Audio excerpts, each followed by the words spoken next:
Hey everybody, welcome again to the GGRated.net live show. This is the long-awaited episode 22. We were taking a bit of a hiatus last week. People had seems like everything came up in real life, and one party or two parties of our crew was missing, so we just had to put things off for a week. But we're back now.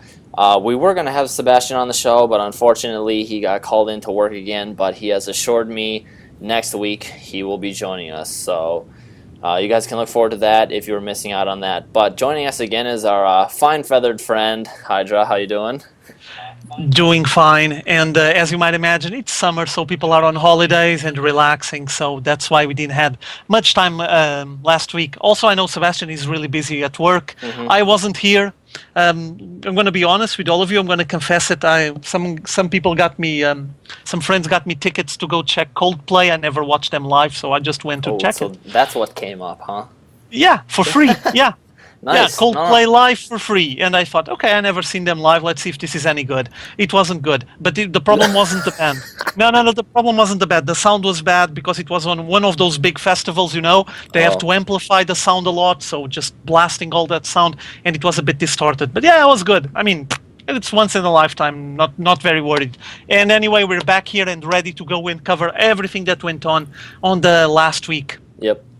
Last week was 4th of July here in the States, so I had an awesome 4th of July. It was relaxing, but I also had plenty of other stuff to do. And then car broke down during the week, and so that just created a whole headache load of problems. And yeah, it was really annoying to deal with. But what's the maker? What's the brand? What's the maker of the car? It was Subaru. It wasn't actually my car, so. Okay, Japanese stuff breaking down. Okay. Some oil ring stuff was loose, breaking in everywhere, but yeah. Anyways, filling in today is one of my good friends, my actual twos partner, Swack Attack, is joining us today, and glad to have you on the show, man. It's good to talk to you. Haven't talked to you for a while. How's it going? Hey guys, glad to be on. It's I've been on from the very beginning. It's just really an honor to be on with you guys and talk with you. Be able to talk about my favorite game, talk about some Starcraft, and I know you went to go see Coldplay. Coldplay with blaring speakers, man. It sounds like it'd be a good time, actually. For me, most of Coldplay music, though they do have some exceptions, but most of it is fairly calm and quiet. They have piano and all of that stuff. So I think on a smaller place, on a proper music room, a place with good acoustics and all of that, I think it would sound a lot better. But yeah, it's done. Never mind. All good. Yeah, let's keep it nice rolling. Summer event. And Coldplay with a little European house remix. I mean, you can't go wrong. Yeah, something like that, yeah. Yeah, and if any of you guys are wondering, if you're watching live or you're going to listen to the podcast later on, Swack is currently living somewhere where they're having an electric storm, so sometimes his mic might be a little bit off, but yeah, we're going to fight through it, and man, it's good to have you on the show. I was just actually driving home, and I was thinking about all the twos matches we would do late at night, early in the morning, where we were just basically scrounging up any food we could find. And I just remember you getting bread and honey mustard, and that's it for food. And just hey, man. Hey, whatever I can get. I was hungry. I didn't like plain bread, and I don't like ketchup, so I can put honey mustard on it. Honey mustard's the bomb, dude. It's where it's at. Oh man, but good times. So we'll have to get back to that after the summer ends. I look forward to it. Definitely. But shall we get into the news, because we have quite a lot to talk about today, and we missed 1 week, but you guys probably have already been updated on those matches and results, or you can go look them up on your own. So we're going to stay current with the past week of stuff, and I guess let's start off with the GSL Plus, because that's where we usually start, and that's Hydra's favorite. So why don't you kick it off for us, Hydra, and I'll get the VODs rolling. Yeah, I'm going to try not to insist too much or go for too long about what happened on the previous week. I mean, by now everyone that loves GSL and follows GSL knows the results, so just going to go quick through it. Are you going with Code A or Code S first? Code S. Code S? All right, I'll pop the VOD. Let's go. Yeah, just basically what happened, and I'm just going to go fast through the results. You had on Code S, You had the group with Nesty, Rain, Julizerg, and Trickster, with Nesty and Trickster passing first and second place. And that was pretty impressive. I was a bit upset on one side because I'm a big Julizerg fanboy, and he kind of got eliminated. Trickster apparently is reborning from the ashes like a phoenix. Everyone knows by now that he changed team. He's now on Team Startail, and seems like he's just, I don't know, he's getting a morale boost, a motivation boost. What I do know is that he played solid, he did quite well there, and he passed on the group along with Nesty. Then this was Group A. Group B, Pro Prime, Clyde, Violet, and OGS Ensnare all on the same group. Clyde and OGS Ensnare passing. I was hoping for Violet to pass. I love the Zerg players, and they got a bash on these two groups. But yeah, second place for Ensnare, first place for TSL Clyde, so they were the both players that got qualified from Group B. Then Group C, OGS Top, Fruit Dealer, Startail Virus, and MVP Genius, with Top and Genius getting first and second place. Group D was a big, nasty group. It had Lozira, Marine King Prime, Xenex Coke, and Slayer Zalicia.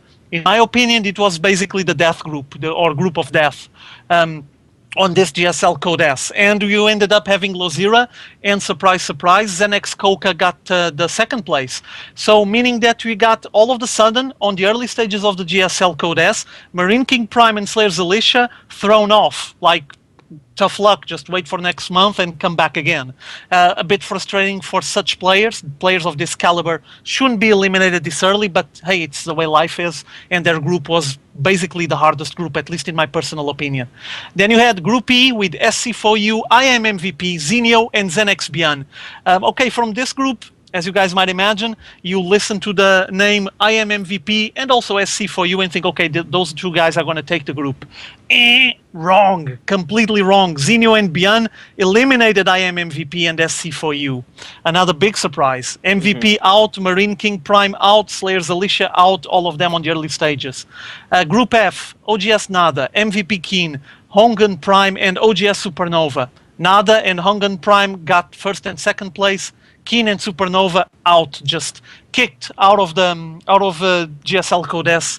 And then you had the final groups with Group G, composed by TSL Killer, Polt Prime Wii, Liquid Huck, and TSL Alive. And Huck got qualified first place, so he continues his role. I mean, since was on DreamHack, then he was on Home Story Cup, doing very, very well, very solid, and he keeps very solid in Korea, getting the first place on his group along with Polt Prime. And, well, congrats to him for getting qualified for the next rounds. And followed by the Group H, the last group, where you had Inca, Kirix, MC, and Bomber, a big group, menacing group as well, with Inca and Kirix getting eliminated, and the two guys that I'm pretty sure most of the people were expecting them to get qualified, MC and Bomber getting first and second place. Actually, Bomber getting first place and MC getting second, but still, it was the guys that everyone was expecting to see pass into the next round.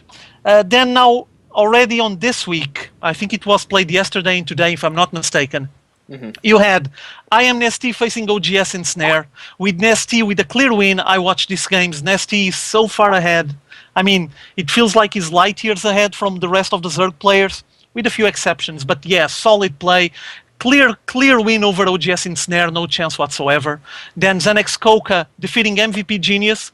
Coca is appearing to be a very, very good player. He's starting to rise on Code S and getting some good wins. So congrats to him. Startail Trickster, now not a member of TSL anymore, winning 2-1 over Clyde. So basically defeating an old friend and a member of his previous team, of his former team. And OGS Top getting defeated 2-1 by Lozira. Don't get yourself fooled, okay? It was a fairly close series, in my opinion, but Lozira was at least a couple of notches above OGS Top. He was solid, he knew what he was doing, had some nice plays, and, well, he ended up having the win 2-1. Then, I think these matches were played today. I watched this one today in the morning. Zinio getting defeated by Hongan Prime 2-0. Liquid Huck facing his big friend and a member of Team OGS, so living with him on the OGS house. OGS MC defeating him 2-0, clear there. I watched these games this morning. It's PvP. I don't know, some people don't like it. I actually find it exciting and enjoy it. I'm bummed out about that. Well, everyone has their own opinions, but I mean, I like ZVZ and I like PvP, so well, yeah, I'm maybe I'm bummed out about the results.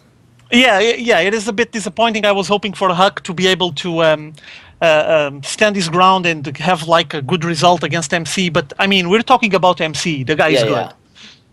I mean, he didn't lost against Bit by Bit Prime. It was OGS MC. So and it was solid games. Games, as you might imagine, on PvP. Most of the times they're almost to the second. Like you're a second delayed, you're gonna lose. So everything with brilliant micro, very solid playing by MC, and Huck just didn't have what it takes today, so eliminated from Code S. Still was a good campaign by Huck, but I'm pretty sure, based on what I've seen on Home Story Cup and on DreamHack as well, I know he has more to give. Oh, In the yeah, future, definitely.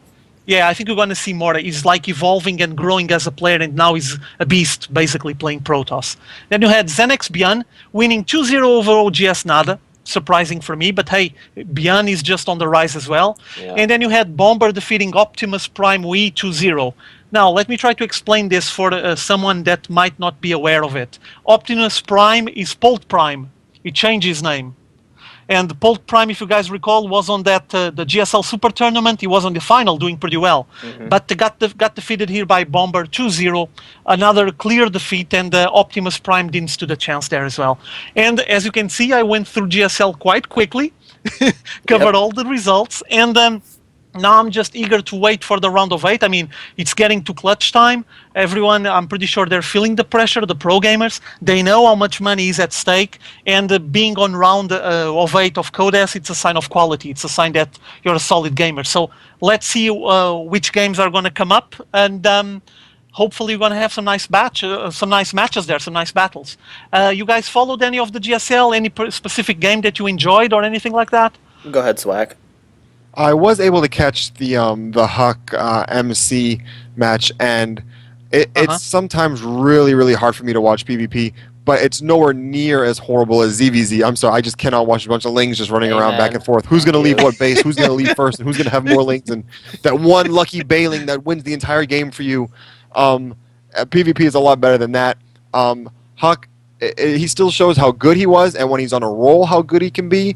But he's still got a lot of ways to go with that the Korean micro. But definitely, like, I just see him with his work ethic and how much time he puts into the game, and he just seems like he's someone who would finally reach over that top and be that top 10 consistently, top 5 players in the world consistently. And just being able to catch that, like, it was something crazy to just see how the level of difference there. Thinking that Huck was at the top of his game coming off those 2 tournament wins, and then seeing lose 2-0. You're like, oh. Well, I guess there's still more to learn, you know? Yeah. So, that's a good point. I mean, just the way Huck has just shown his growth and his maturity in the game, specifically in the past 2 tournaments and just over the time that we've seen him grow in Korea is just really wonderful to see. And OGS MC and him, I think, I mean, these 2 guys obviously live in the same house together. They practice together. Just MC has more experience, and he's just got the more fortitude right now. But Huck, I mean, as Swag said, he's definitely showing to be one of those players who's going to be the consistent top-tier player, and that's a really awesome thing to see. And I'm glad that Huck has that work ethic and that tenacity that he just wants to be up there. For me, another surprising result, Xenex Beyond 2 over Nada. I mean... Yeah. I was really rooting for Nada, and I wanted to see him go deep into the tournament. But as you were saying, Hydra, Xenex Beyond, I mean, star on the rise right now, and he's kind of hot. Yeah. So. And also, people already discussed this in the past. Nada has been studying. He doesn't live on the OGS house. He has his own place. I think he has a girlfriend as well. So feels a bit like he has a real life coming on top of all of this pro gaming stuff. It's like it's not his main priority at the moment, though he is a pro gamer and he lives out of this. I think he doesn't invest as much time as other gamers at the moment. Right. Maybe in the future. That's the scary thing. Like, think about it. If he's not putting in as much time and work as, say, you know, Hawk or MC or these other people, if he's not living in the gamer house, and he's still this much of a lethal threat. Imagine that's when just he can. Scary if he put all his time into that. But that's understandable. People have different priorities, and I have no hate.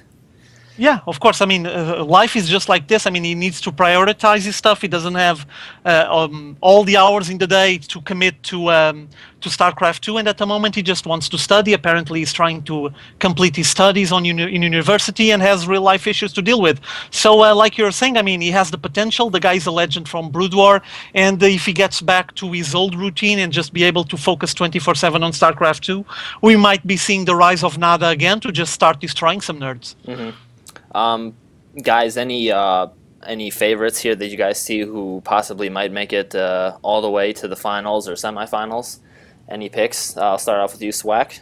Yeah, well, obviously it's really hard to vote against MC. MC to me is becoming one of those players where you almost like to hate kind of thing, kind of like, for a baseball analogy, kind of like the Yankees. They win so much, they're good for the sport, but you don't like them. That to me, that's what MC's becoming. He's becoming. I like to see him in the finals. I like to see him in the top 4. I like to see him up there. He's great for StarCraft, but I don't want to see him win. I always root for the underdog with MC, but it's hard to go against him. I definitely see that. What blew me away is the amount of big names that have lost in this tournament. We said Marine King is out. MC is out. These are. I mean, MVP is out, not MC. MVP is out. Seeing that, it two things for me. It says, okay, I wanted to see those guys go on. I'm kind of bummed. But the other thing is, okay, we got all these new names coming in, new people I get to follow, new people I get to see, continually evolve the game. It's a good thing to see when you sit back and go, okay, it's not that bad. I still get to see quality games, and that's all I want to do. I just want to see quality games. And we've been having a lot of quality games, and I mean, MC, liking him or not, I mean, the guy has quality. He's a solid player. He's one of the few Koreans that keeps coming back. I mean, how many times he already went to the US to play tournaments, also in Europe. He's always willing to, and he always puts up with nice games, good results. So he's just a very consistent player playing Protoss at the moment.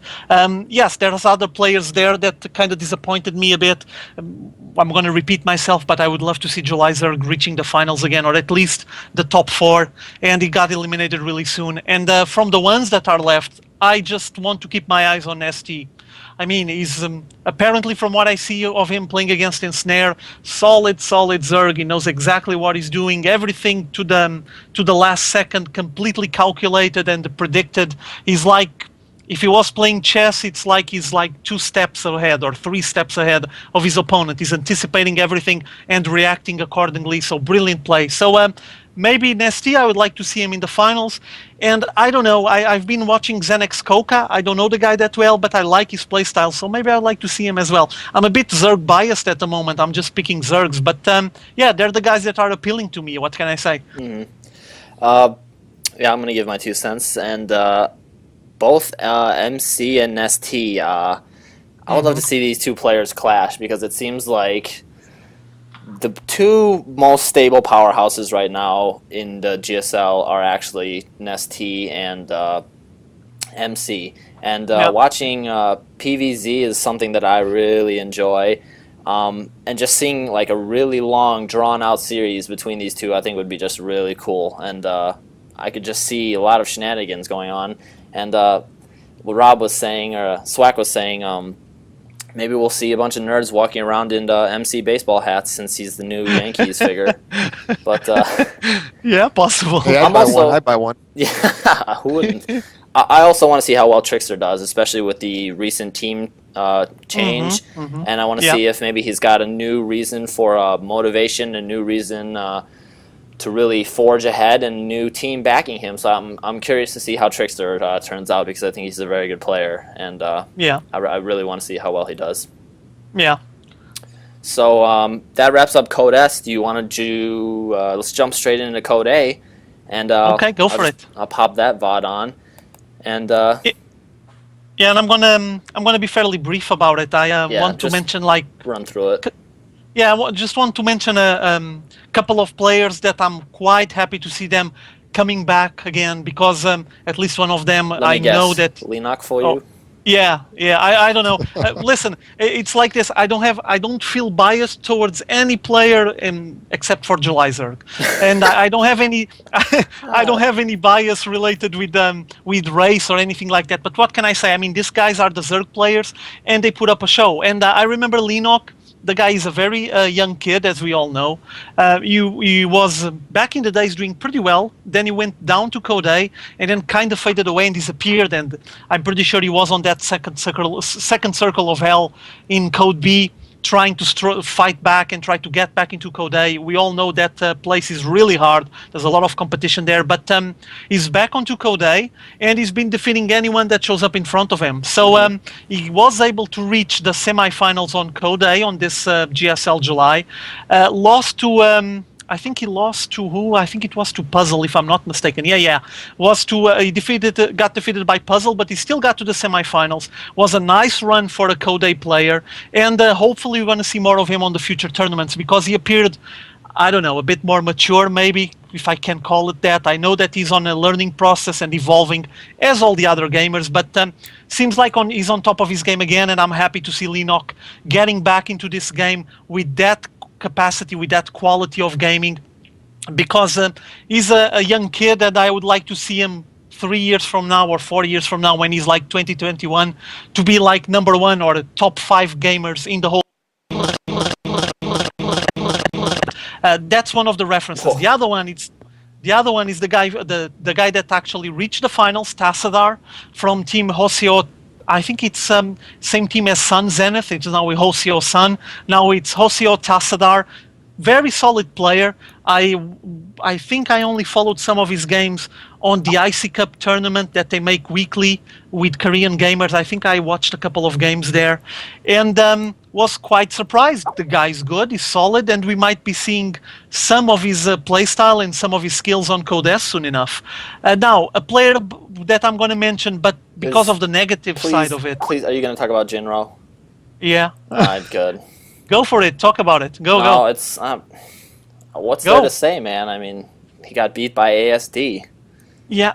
ASD for you. I mean, it's just, this guy seems to have some real demons right now. I think he's. I know I've been in this position in sports. I'm going to take it from an analogy of when you're not doing well in sports, and you know you are at a certain level, like you can play at a certain level, and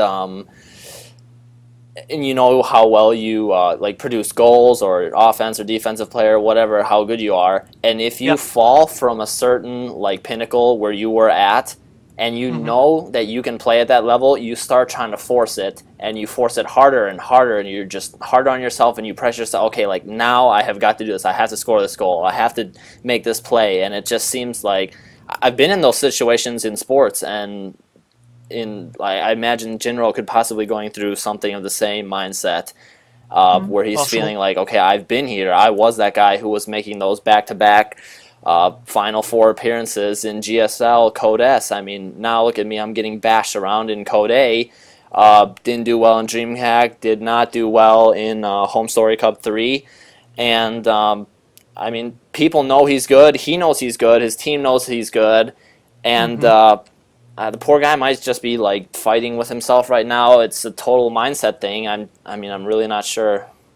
It's hard to say, but it's hard to watch and see this. And you can see in the VOD on the stream, or if you're watching the VOD later, or if you're listening to the podcast, Jinro was expressing extreme frustrations in the booth. He was not hiding it whatsoever, and I mean, yeah. Yeah. Swag, what do you think? You've been checking Jinro? With Jinro, what I've seen him, I definitely agree with that analogy. He was up here, now he's down here. Now the hard process is bridging that gap again. But I just think he's been left behind with the way Terran has evolved. From him, he was always, make the least amount of stakes and he'll win. Just have mass up that army and slow tank push you every time. Terran has now become a very drop-oriented game where you're doing multiple things at the same time. And I just haven't seen Jinro make it to that point where it's become an effective playstyle for him yet. And I think that I know he's capable of making that, but as of right now, you can see him where he's struggling, where he's making that transition, or at least attempting to make that transition. And that's what I think I've seen with Jinro, is just that he's a little slower to evolve with how Terran has evolved. Yeah. Well, I'm not sure exactly what's going on with Jinro. Obviously, I don't have any contact with him. Jinro, if you're listening to us, just send me a PM. I'll gladly get you into the show. You can talk all you want and say everything you want. But I don't know exactly what's going on. I can assume, or I can imagine that he's on a new country. He's been there for quite a while now. Soon enough, it will be for over a year. But maybe he's just committing himself more to getting used to the culture and to Korea and learning Korean and get along with all the stuff. So maybe he wants to have a long-term stay there. And that is taking time off his practicing.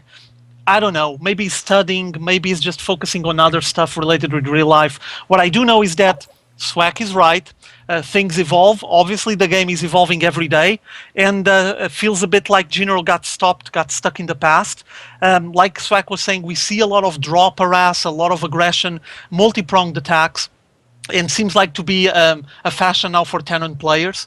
And now Goody would show up and say, no, mech, siege tanks all the way. But no, it's not the case, and basically what's happening is that feels like General is falling behind to everything that is going on the Korean scene.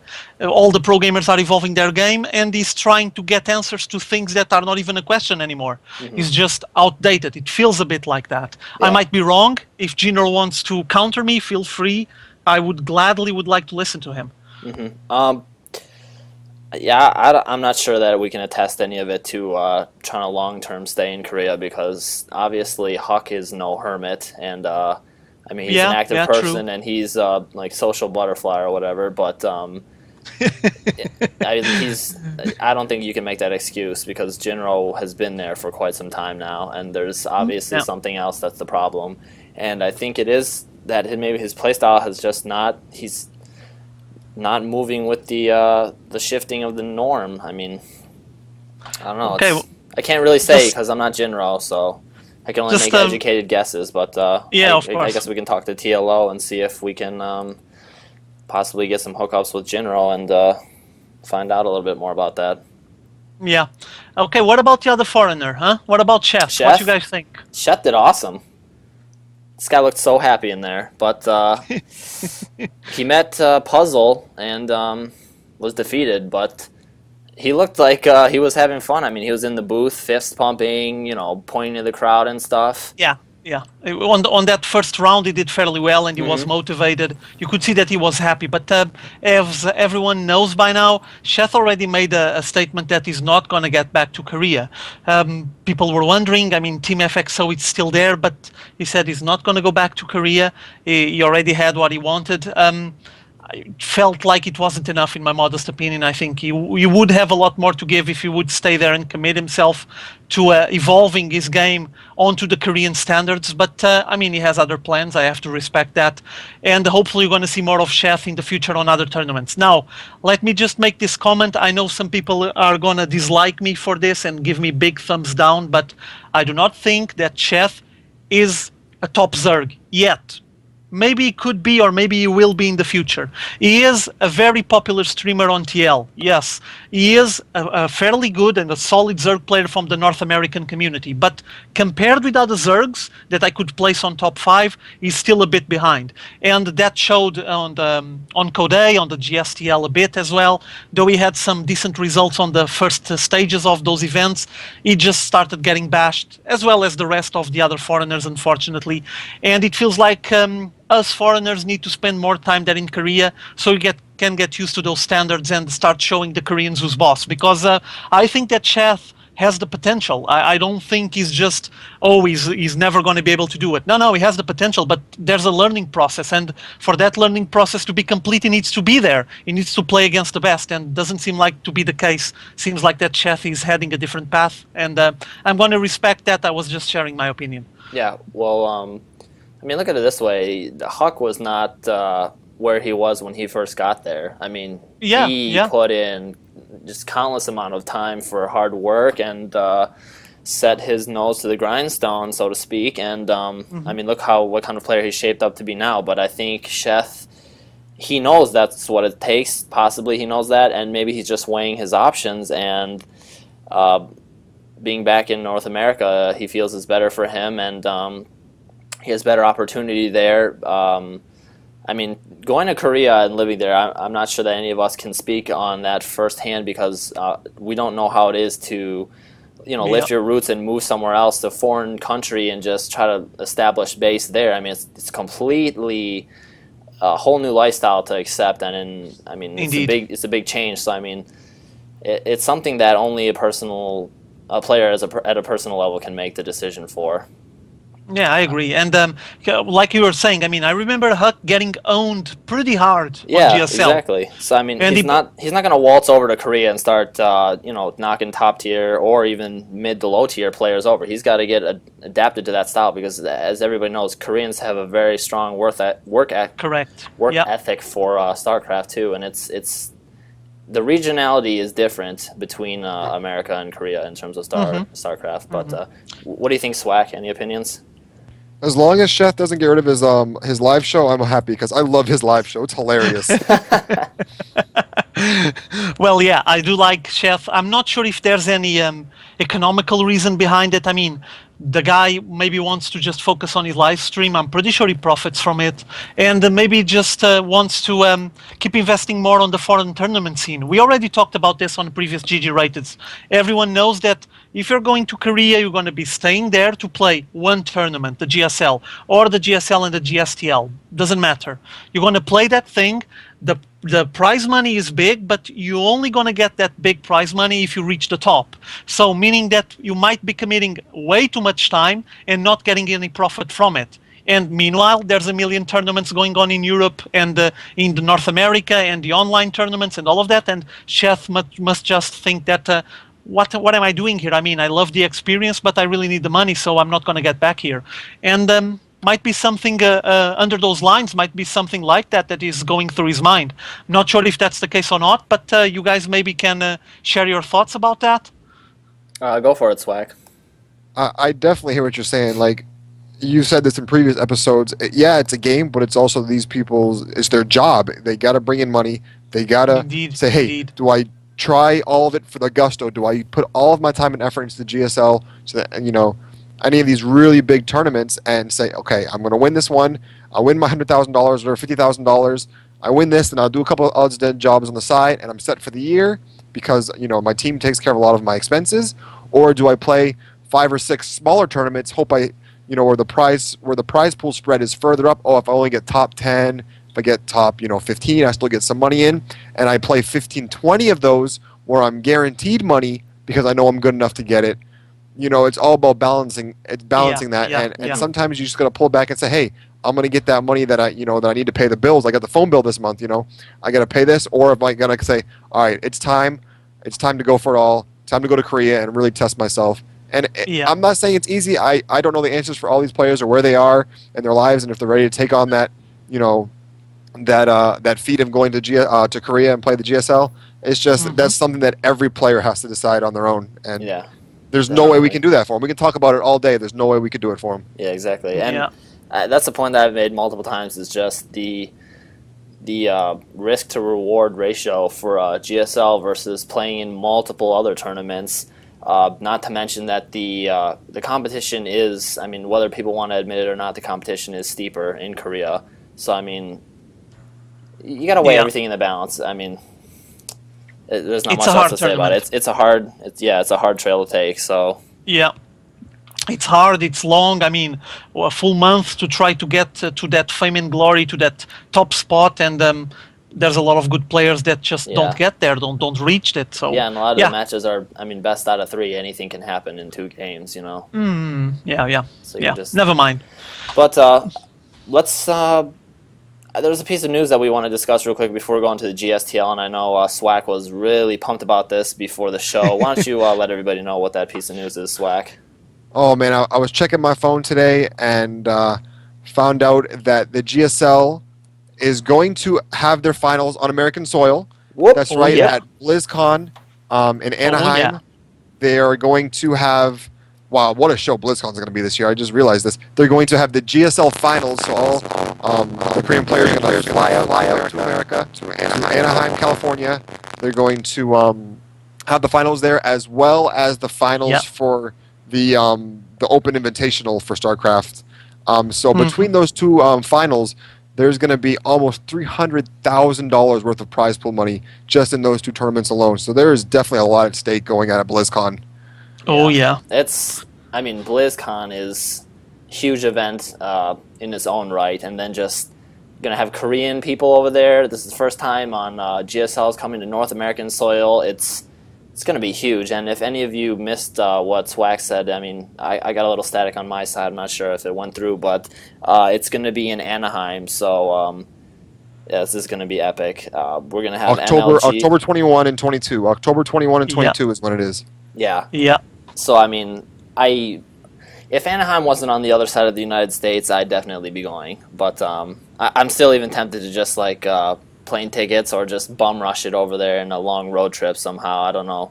Swack. Road trip. Let's do it. Done. Let's sell some plasma and let's get this thing done and get over there, right? Give me a Red Bull. Let's go. GG-rated exclusive footage, but yeah, I'm so disappointed that I can't go, but I'm really looking forward to this because this, you know, everybody's going to turn out, and this is just going to be a really awesome crowd pleaser, and Blizzard is really smart in doing this because they know this is a great marketing ploy.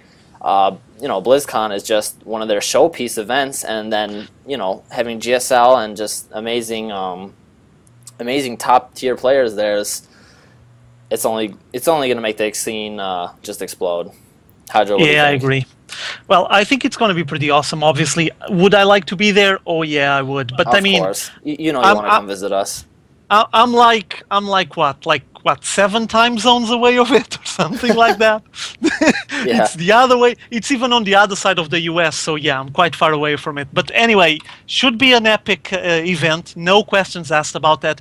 It's interesting to see that the Koreans are willing to leave Korea and put their show up on BlizzCon in California, in Anaheim, for all the foreigners to enjoy. It's a sign as well that we're not on Brood War anymore. The Koreans are realizing that there's a big community outside and that the game is as big, if not bigger, but well, at least as big outside of Korea as it is in South Korea. And they just know that it's going to be a good investment. They're going to be pleasing a lot of people, obviously. There's going to be a lot of fans just pleased that the Koreans, who are supposed to be the gods of Brood War and the gods of Starcraft 2, taking their time to come to North America, come to the US, and just delight us with their finals. And it's going to be a huge treat for anyone sitting there and watching. I mean, you're going to have the best players standing there right in front of you. You just go buy the ticket, sit down and enjoy. So this should be one of the best BlizzCons ever. And keep in mind, at least I'm keeping it in mind, making a mental note for myself, that they usually do a streaming. So I might be able to just sit down and watch it like that. So at least I won't miss it. Would be something. Awesome. But yeah, should be epic. Should be epic. I definitely will be looking forward to it. Just like I know everybody else here, and I'm sure everybody else on the internet is really going to be looking forward to it as well. Kind of lost my train of thought there, but yeah. let's cover GSTL real quick, and then let's move on to the elephant in the room, NASL. Elephant in the room. Okay, I'm just gonna go quick through some results from the. Yeah, just blaze the results. We'll discuss it, and simple. then we'll hit NASL real hard. Yeah. Okay. So first of all, you had some interesting results here. You had Team Prime Clan facing against TSL, with TSL winning 4-1 over Team Prime, and Puma giving the win to Team TSL. By the way, I've heard that name somewhere else. But, yeah, that guy is starting to get really, really well known. I don't know if you guys already heard that he was the practice partner from Flash in Brood War. You guys heard that? Yeah, I heard that too. Okay, so if Flash goes to someone and tells him, listen, I want you to help me train, I need someone to test my builds and all of that, the guy is good, okay? At least in Brood War, he was solid. I know that he was a pro gamer back in the day. He wasn't one of the top gamers back then, but for Flash to show up and tell you that you're going to be your practice partner, I'm pretty sure that most people know who Flash is. He's basically a legend and still alive and kicking, doing very well. Maybe one day we'll see him on StarCraft 2, who knows, would be cool. But yeah, Puma just gave the win there to Team TSL with wins over Bong Bong, Marine King, and Optimus Prime, the 3 final wins that provided that 4-1 result in favor of Team TSL. And then you had FX Open facing Team Xenex, with Xenex Hack sitting on that booth and making an all-kill, destroying completely Team FX Open, killing Moonan, Slog, Tegan, and Oz, Keep in mind that Oz, it's the Brewdor Pro Gamer, the Korean player that FX Open got on their team now. Then Team Foyu facing Team Hoseo, with Team Hoseo winning 4-1 over Team Foyu. Sirius showed up and got a win for Team Foyu over Sculp. But then the new Protoss superstar, or at least star on the rise, I'm not going to call him superstar yet, Sage. OCO Sage is a new Protoss that is on the rise in Korea. Just sit down on that booth and made an all-kill. So 4-1 in favor of OCO. Congrats to Sage. He was the winner on that specific matchup. Then you had again FX Open facing against Team Hoseo, and this time you had FXO starting well, winning the first game with Twilight defeating Seal, but then Jakchi showed up, and the Jakchi completely destroyed Team FX Open with another all-kill, defeated Twilight, Optic Zero, T-Gun, and QXE, so killing all the FXO team, and well, bye-bye FXO once more. FXO had a couple of wins there, it's not bad. I mean, I remember the Koreans commenting that they would be getting 4-0'd every game, and that didn't happen. It's a sign of strength, and maybe if Team FXO commits themselves to stay a bit longer in Korea, we might start to see more and more evolution on their team. But never mind, moving on. Then we have Team IM, Incredible Miracle, facing against Team Xenex. Close matchup, 4-2 in favor of IM, with IM True winning the first game, defeating Line, Xenex Line, who is a Zerg player that I really enjoy. Then Xenex Core defeating True, Yoda getting 2 wins for Team IM, Puzzle getting a win, defeating Yoda, and then Lozira coming out to help Incredible Miracle and grabbing that final win, defeating Xenex Puzzle, and the final result 4-2, like I mentioned. Last but not least, Team OGS facing Team MVP. And, well, I want to make a mention here. This series, if you guys have the ticket and have the chance to watch the games, please do watch this series. It was really close. And, again, we saw one new Zerg player that it's completely, I don't know, he's attracting a lot of attentions. Seems like he might be the next monster Zerg on the Korean scene. With Dong Raigu, everyone knows the guy by now. Just showing up and saving the day for Team MVP. Team MVP winning over Team OGS 4-3. But it actually started quite well for Team OGS. Another player that I like a lot and is now getting into the Korean pro scene again.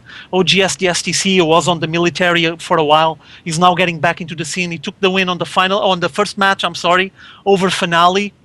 And then he got defeated by Monster. Nada took 2 wins for OGS, defeating Monster and Keen. And then Dong Raigu sat down on the booth and said, okay, who's next? So he defeated Nada, he defeated OGS Hero, and he defeated OGS Cezanne. Basically, Dong Raigu provided the win to Team MVP. Congrats to him. Apparently, he's going to be the next monster playing Zerg, I would say. I would definitely agree. Go ahead, Swag. Yeah, I definitely agree. I got to see some Dong Raigu games after Hydra's been raving about him, and definitely liked what I saw. Definitely see him. I play Zerg, and trying to mimic what Dong Raigu is. It's unbelievable. It's a different style, but it feels like it's how it should be. It's fluid. It's seamless. He's just always one step ahead. Yeah. He reminds me a lot of July, and I'm a big July fan as well. It's definitely fun to see him rise up and definitely get a 3-kill here at the end to beat a really good team. So, damn, all these Zerg homeboys on the show, man. I'm like, every time we have someone on the show, I'm outnumbered. This is ridiculous. Well, but I need to make some phone calls to Huck and MC come here and back me up on the show, but. But yeah, I mean, Dong Raigu, you can't go wrong. The guy is very solid. He's playing very well at the moment, and I'm just eager to start seeing more of him on Code A and Code S and so on. He's starting to show himself on the GSTL. As we all know, GSL GOM TV is going to be focusing more on these team leagues, these team events, because they're fun and people enjoy them. But I want to see him on some best out of 3s and best out of 5s. I want to see how solid he is. But for now, I mean, all the signs point to the fact that he's going to be a beast, he's going to be a monster playing Zerg, and we might start to see more of him playing on the foreign scene, on some tournaments in Europe and North America, which should be pretty cool. Yeah. awesome rundown, and thanks for that segue, because we will be seeing Dongre Gu in some North American tournaments, and that means I'm going to switch to MLG, and I'm going to put the pools up for MLG Anaheim here, and I'm going to just run through the pools real quickly, and then we can discuss that real quick. Pool A, we have Dignitas' Naniwa, Hey Pro, TLO, Huck, and Dongre Gu. I mean, this is going to be a nasty group. Someone's going to get bodied, and players are going to get exposed, but that's I'm looking forward to that. Then in Pool B, we have Idra, In Control, Show, Sheth, and Slayer's Boxer. Is it safe to say this is another killer group? Because, I mean, all these players are huge players. We know that Slayer's Boxer is, I mean, the Emperor, obviously. We have Idra, Master of BM, In Control, very loud and very popular and very good player, I would say. Sheth, coming straight off the heels of GSL and GSTL, and then Show, a very famous and powerful Swedish player, so I'm looking forward to seeing that group. Then in Pool C, we have Slush, Liquid Ret, Sock, Druby, and Slayer's MMA. Followed by Pool D, we have Kiwikaki, Select, FXO, Moonin, EG Machine, and I Am MVP. Dun, dun, Oh yeah. dun. Oh yeah. What do you think it's the death group or group of death here? Huh? A or B. It's got to be A or B. I agree, A or B. It's hard. I mean, Naniwa is just a beast, and in MLG, he has just been trouncing everybody. Dongre Gu, Korean Zerg player who is just murdering people. And then, I mean, Liquid Hey Pro, Liquid TLO, and Huck, I mean, all very superstar players, but Huck obviously the best player out of that, and those three, in my opinion. That's just going to be a completely insane group. And then Pool B, I mean, Idra, In Control, Show, Sheth, and then Boxer. I mean, it's a bloodbath, man. I don't even want to be near those booths. It's going to be craziness. So, Pool A or B for me. What do you guys think? Swag.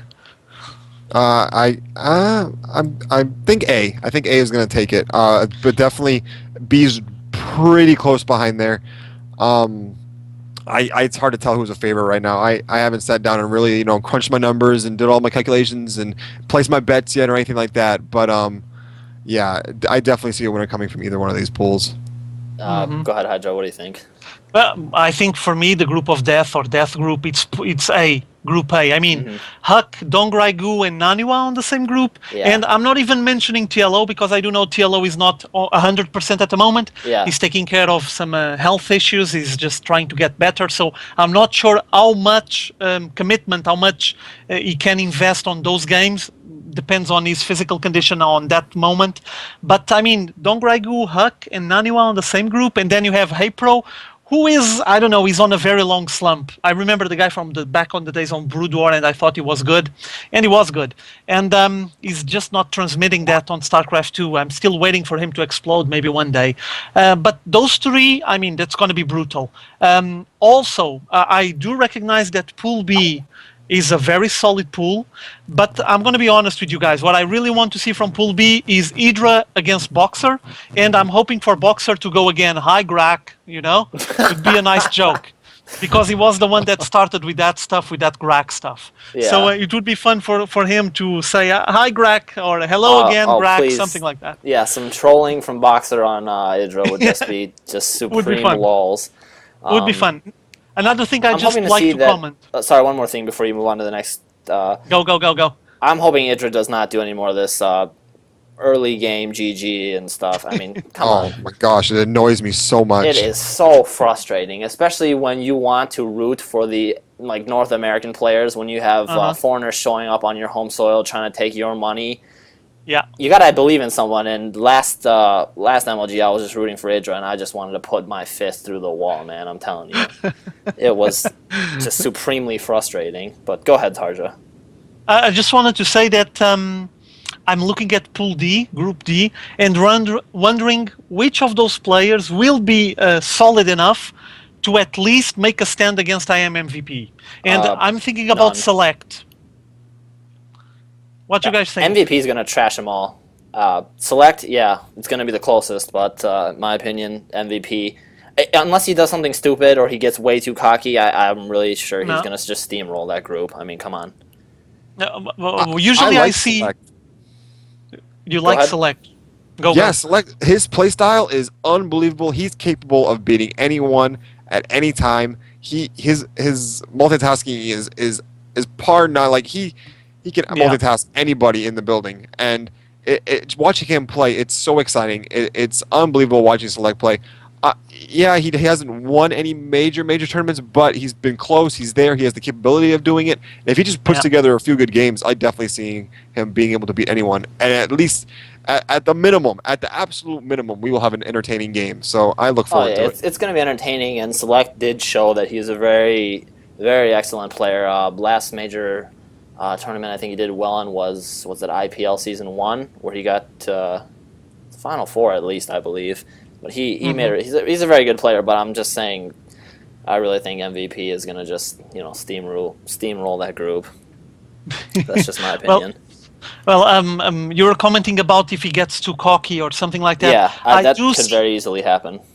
I do see that coming from, for example, OGSMC likes to show off a bit. It's part of him, okay? Mm-hmm. But it's like OGSMC, he can talk the talk, but then he walk the walk as well. Yeah. Okay, he backs up his swagger, he backs up his style and his BM stuff with the actual playing and the skill and quality on his gaming. I usually, from what I remember seeing from IM MVP, the guy is quiet. He's a calm guy. He's just sitting on the booth. He never shows off. Just does his thing, a smile, everything cool. I won again. Yeah, I'm out of here. So I don't expect him to just start freaking out when he's playing on Anaheim, but you'll never know. I don't expect him to be going nuts or anything like that, but I mean, the Koreans are going to be there, and there's going to be some sense of camaraderie between the Korean players, and they're all going to be supporting each other, whether they be on different teams or not. And I think they're going to have, at least in my opinion, if I was going to another country with some of my boys and we were playing in a tournament, I'd obviously be supporting them, and I'd have the mindset of, let's wreck house here, let's take their money and run, And I would imagine that for them it's no different. They want to come here. MC always puts on a show for the fans. He gets out there on stage and fist pumps and does all kinds of stuff. MVP a bit more quiet, but I mean, the guy is a train wreck when it comes to. He's not a train wreck, but players look like they're a train wreck when they, when they play him, and he just starts going nuts and exposing people. But we have seen him fall prey to other players. For example, this past GSL, he lost, and previously he'd been knocked down to Code A. So I mean, he is not supreme like some people would put him out to be. But I mean, it's MLG, and looking at the group, I just see MVP dominating the group. But that's just my opinion. So, I mean, we'll see. Okay, just a final note. Don't forget that on this group, still there's going to be some players added to them that they will come from the open bracket. Oh yeah. We might get a surprise, like someone completely on fire, on clutch mode, and just dominates everything. I don't expect that to happen when that person faces the Koreans, but you'll never know. We might have a surprise. Yeah. I recall Julizer doing the whole open bracket thing and being a huge menace. I recall Naniwa doing that, so you'll never know. Yeah, I mean, well, we had Spanishiwa on the show a little bit ago, and he's going to be. I believe he said that he's going to be going to MLG, and he's going to, this is going to be a testing ground to see how well he does. So, in my heart of hearts, I am rooting for him to do well, because I want to see El Spanishiwa go crazy. And yes, I mean, you never know. He's a force to be reckoned with, and I hope he does well. And he has said that he'll be back on the show after Anaheim to relate to us his experiences there. So I'm really looking forward to that. Swag, what do you think? Any opinions on? Yeah, I'm glad you finally said Spanishiwa, because you were talking about the open bracket, and I was like, someone please talk about Spanishiwa. I am a huge Spanishiwa fan. I love the way he plays. Go ahead. I love the way he plays. It's different. It's new. He's polite. He came on the show. Guy's got a lot to do. He's young. Hopefully he decides to. Well, yes, college is important, but you can go to college anytime. You should just put Starcraft first while you can. Not everyone should follow my advice all the time. But anyways, put Starcraft first. I would love to see him, even if he makes top 32 or something like that in at MLG. I see him doing something like that, and at least giving us some good games. And MLG, I would love to see something out of Spanishi because we haven't really seen him do best of 5, best of 7 games or anything like that. We've seen ladder games from him, and going against ladder, you always see cheese, and his build works against cheese. Okay, it works against cheese. Well, what about a player who's trying to legit beat you in 5 games? Where's his mind after game 2, losing the first 2 games? And I would love to see that from Spanishi. See where he is and caliber wise with these other players. Yeah, I really agree. Just a final comment. When we had Spanishiwa on the show, we asked him because he's I don't know, he's still not confident enough to just say that, okay, I'm going to commit all my time to this, I'm going to be a pro gamer. And that's related obviously with the school and education and his parents and all of that. And he stated on the show back then, and if you guys can check it by yourselves if you want, that you would be considering becoming a pro gamer and committing a lot more time to this if you would get at least, if I'm not mistaken, a round of 32, it was what he said. Or was it 16? I don't remember, to be honest. But he said that he would be needing to reach that level to consider going pro. If he doesn't get that level, he's going to keep working on it, and he's going to be waiting for a very good result to decide that he needs to go that way, he needs to follow that path.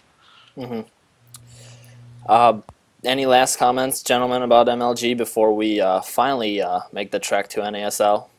No, move good on. for me. I'm excited. Move on. All right, let's move on to the sludge monster that was NASL, and we had to dig deep to find the diamond in the rough. But I'm just going to throw up an image here that was pretty funny that Hydra had linked me to. It's the picture here. Can you you know what I'm talking about, Hydra?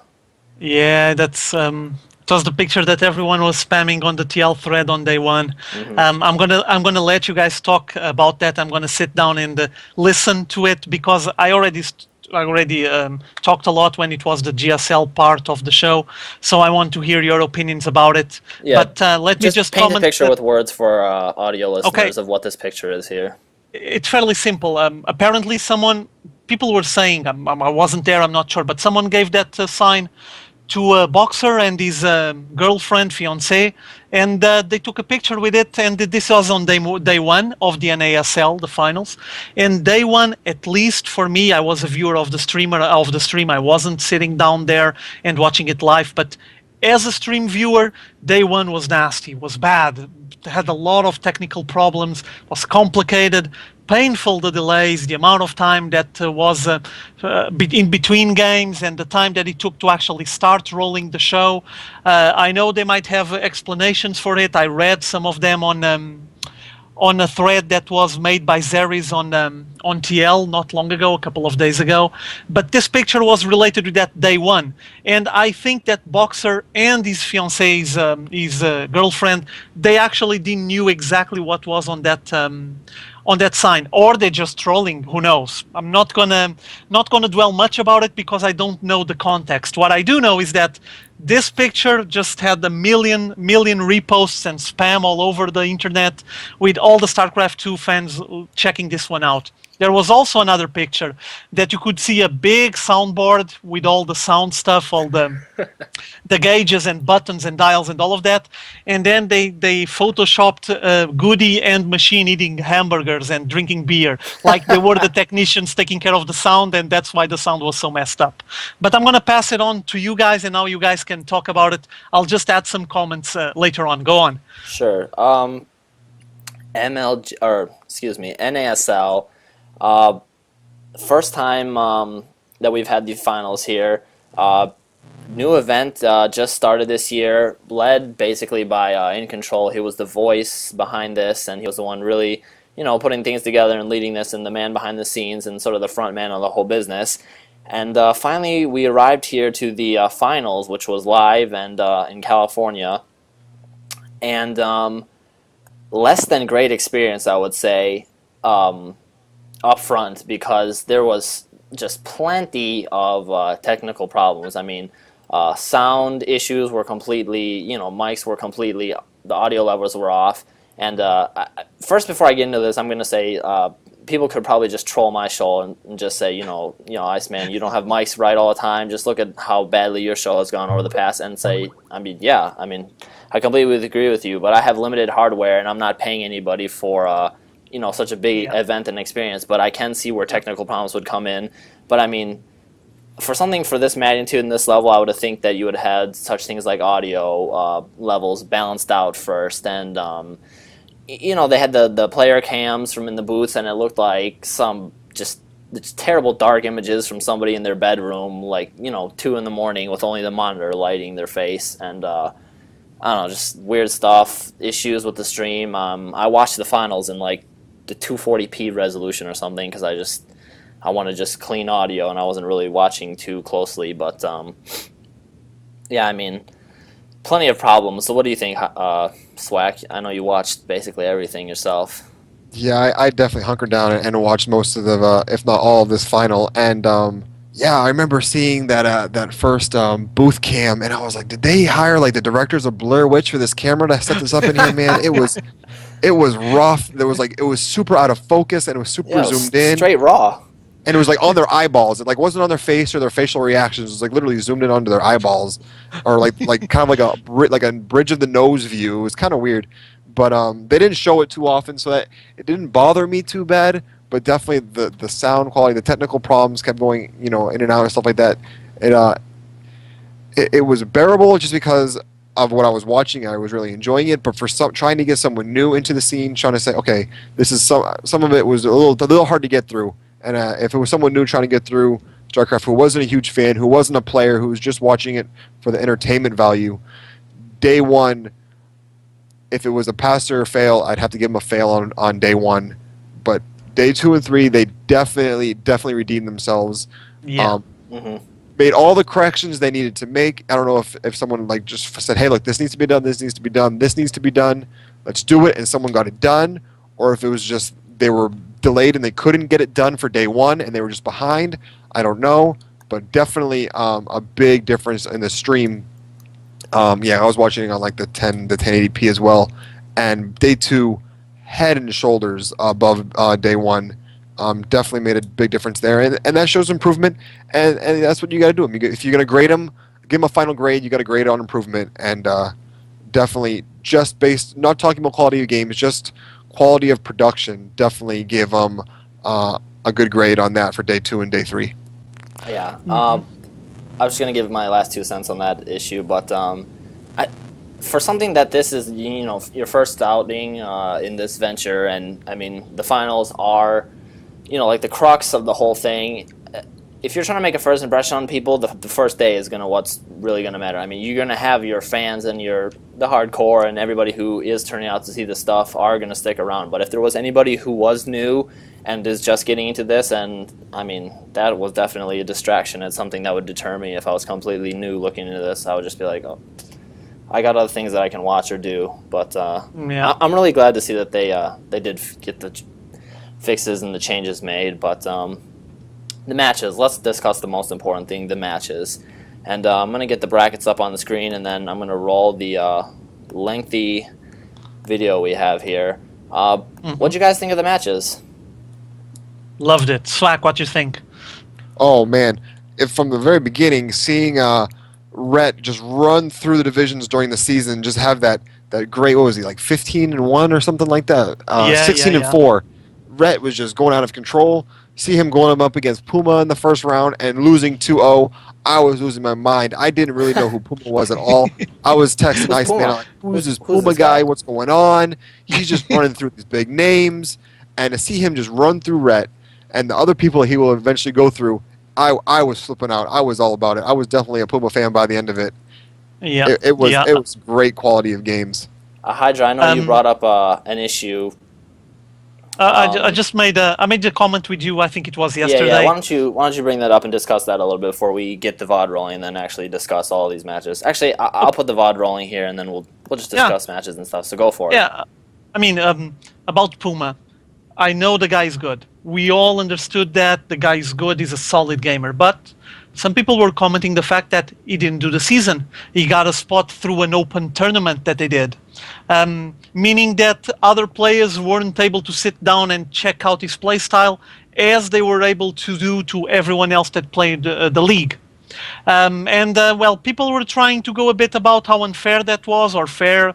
I mean, doesn't take any quality on Puma's gaming, doesn't take any honor or the fact that he actually deserved the win and he played tremendously well. That's not even a question. The only thing that people were questioning, or at least I'm questioning, is, okay, this guy just showed up, plays some games, he's on the finals, takes the money from people that were investing their time and playing this for like 9 weeks.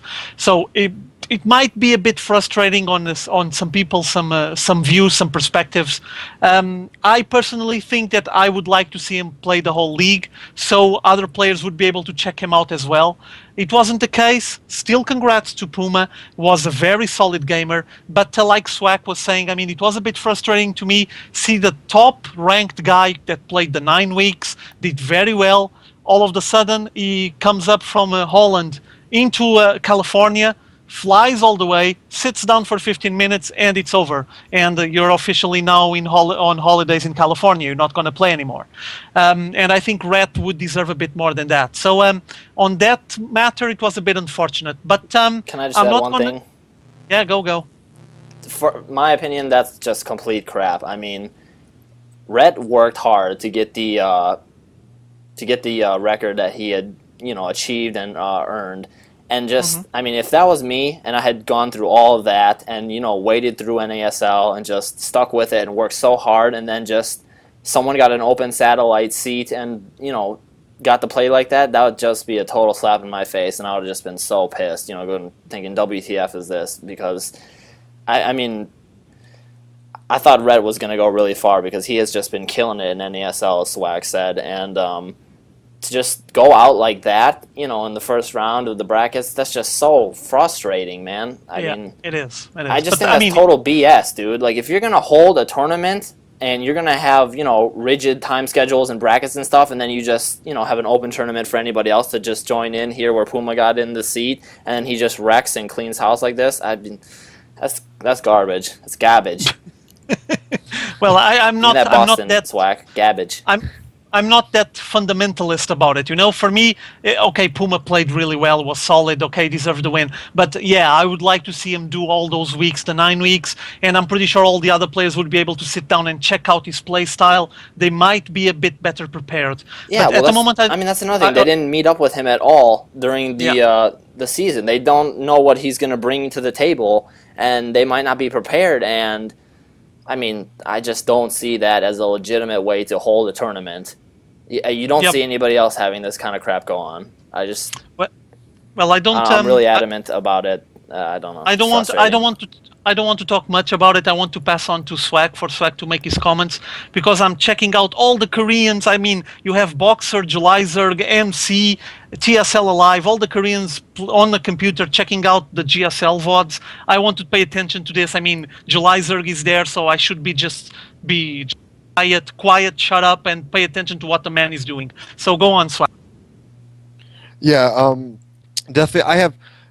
I hear what you guys saying. I definitely see from your side saying, okay, let a new guy in. But you know what? He beat July. He beat Squirtle. He beat Rhett. And a little spoiler alert. He won it. He beat MC. So I mean, he deserved it. He went there. He did what he needed to do. He still had to go through the best the world had to offer. And it showed him. Let's keep on going through a round of 16, yeah? I'm not taking that away from him at all. He's a stellar player, and the finals were just the bomb to watch. But I'm saying this is a North American Star League, and you're having an open invite for a Korean, foreigner to come in here and just start tearing everybody up. I don't know. That doesn't sit well with me for some reason. Well, I know one thing. I'm pretty sure there was plenty of McDonald's and Burger Kings in Ontario, California, and they didn't fed Julizer properly. That's why he didn't win. So I think no trail of burgers. People keep manipulating the guy. The guy is awesome. He's the god of war. you awesome golden mouse player back from the days of Brood War is a legend, and every time he goes out to the foreign scene, people don't feed him properly, and then he keeps losing because he loses his energy, loses his focuses, and it's disappointing. I think that the organization should just bring a big caravan or something like that to the entry of the tournament and just feed the guy properly. I That's have all. an even better idea, Hydra. Yeah, okay. I know a way for you to get signed onto July's team. Just cook, team chef. You follow the team, you provide the burgers, and they're gonna sign you on the team. So if you ever run out of work in your line of work, you just sign up for team chef. Yeah, but well, I was just a comment. I was just making having a laugh, just making a bit of fun of it. I love July's Zerg. No, I'm just trolling you back. It takes a lot of energy to have an APM of 9,000 like July has. So you know what? You got to give him a burger It's or over something like that in between 9,000. matches. Yeah. It's over 9,000. So yeah, you guys can check now the VODs. It's rolling, and you can see that Puma was just solid anyway. We all obviously have our own perspective over the subject and have our own opinions, but the fact is that he was solid through the whole finals, did what he had to do to win the games, and that final moment where he faced MC was just an epic series, so close, back and forth, with tremendous playing from both players, and it was just awesome to watch it. So after that fairly lousy day, the day one, like you guys were mentioning, there was a lot of sound issues and there was a lot of waiting. I remember I waited for hours and hours. It was a bit painful. After all of that suffering on day one, well, the waiting for the game still continued on the other days because it was the way they had it organized. Okay, all good. But things improved a lot. I mean, day 2 and day 3 was light years ahead of what they did on day 1. All the technical problems, all the stuff that they had on day 1, they basically fixed at least 90% of it, and it was a much more pleasant experience for anyone watching the stream. So on that subject, congrats to NASL to just fix all their stuff before it was way too late. Still, keep in mind that we're talking about a big league, supposedly a big event, and you cannot have this kind of stuff happening too often, meaning that on an ASL2 you cannot have any of this happening. I mean, people will start growing fed up of it. So I was able to tolerate it. A lot of people was able to tolerate it. There's obviously a lot of trolling as well, people bashing it, especially on day 1, but I need to thank an ASL organization because day 2 and 3 were just tremendous, epic, had some brilliant matchups, and it was a joy to watch. So day 1 a nightmare, yes, but then things just start shaping up, and especially that those finals were amongst the best things I ever seen on Starcraft 2, and the sign that the game is just reaching peaks that it never reached before. I mean, it keeps growing and it's still evolving as a game on the playstyle, and you do see that the game is getting much more refined than it was before. So thank you, Puma, thank you, MC, and obviously thank you all the other gamers that were on the finals. It was awesome. Yeah, the games leading up to the finals were great, but my goodness, the finals, they were back and forth, and they were just nail-biting, it seemed. I watched it in kind of low quality, so it was rough for me at times, but the just excitement and the just swings in the game, the way the pacing just switched from one player to the other, and you never knew what was going to happen. It was just one of the best series, as you had said, in for a finals. I mean, we've seen plenty of GSLs where they were just 4-0 victories and had completely flopped, and for me, this has been the actual final matches here in NASL were way more hyped and way more fun to watch than some of the GSL finals I've seen. I mean, I'm sure you could easily agree with that because we have seen some stale GSL finals, and then to see an awesome final event here on North American soil, nonetheless, I think was just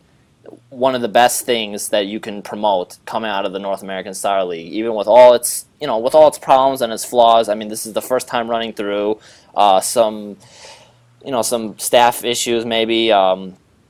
Just whatever. I just really think this is the one thing it has really going for it because the finals were just so epic. And if produced well, I mean, if they had the people who are producing DreamHack doing this, could you imagine how off the scales this event would have been? Keep in mind that, if I recall right, on the finals, the viewers on the stream were something like 70K. It was like 68,000. So, I mean, tons of people were watching. I mean, so, what I'm hoping on NASL is, okay, lesson learned.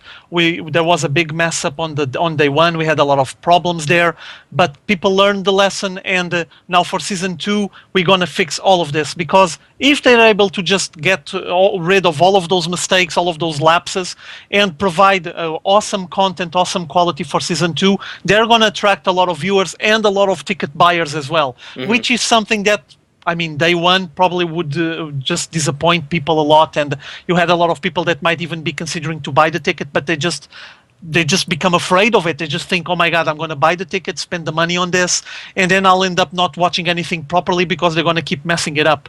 As you know, during the season 1, there was some occasional flaws during the league.